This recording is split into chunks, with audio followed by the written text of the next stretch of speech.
Hi, I'm Jim Gibson, a professor at University of Richmond School of Law, and I'm here to unpack this week's Supreme Court decision in Fourth Estate versus wallstreet.com. I'm going to try to do it in 2 minutes or less.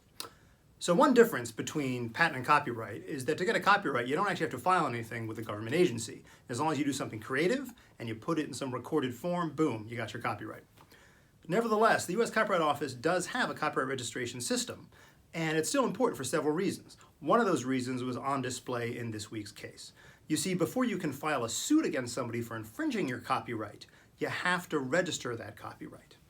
What happened in the case is that wallstreet.com published some articles on its website, and the copyright in the articles was owned by Fourth Estate, and wallstreet.com hadn't gotten a license. So you can see what happened. Fourth Estate wanted to file a copyright infringement suit. They filed their application to register their copyright, but the application hadn't been processed until after they filed their lawsuit. So the Supreme Court had to decide whether filing a registration application was enough, or whether you actually had to wait till the Copyright Office approved the application before you could file. The court unanimously held that you had to wait until the copyright registration actually issued. You see, the statute at issue here says, and I quote, that you can't file a lawsuit until registration has been made. Not attempted, but made. Now, this is clearly not one of those decisions that's going to reverberate in the headlines around the country, but it does have practical importance for authors and artists and others who own copyrighted works. You see, if you have a work that you think might be a target for infringement, what you want to do is register your copyright in that work right away. It also has implications for those who represent those who hold copyrights.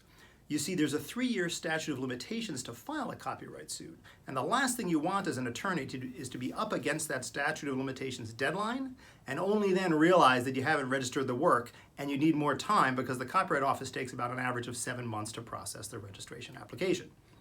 If that actually happens, you can pay $800 more and have the U.S. Copyright Office make a faster turnaround time, days, not months, but you don't want to be in that position. What you want to do is file the regular old registration, costs about $55, you can do it online, sometimes you don't even need a lawyer to do it, and not have to worry about this situation arising.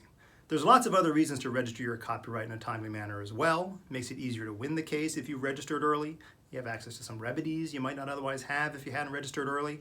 And what's happened this week in Fourth Estate versus wallstreet.com is that the Supreme Court has just given us one more reason to be attentive to your copyright registrations.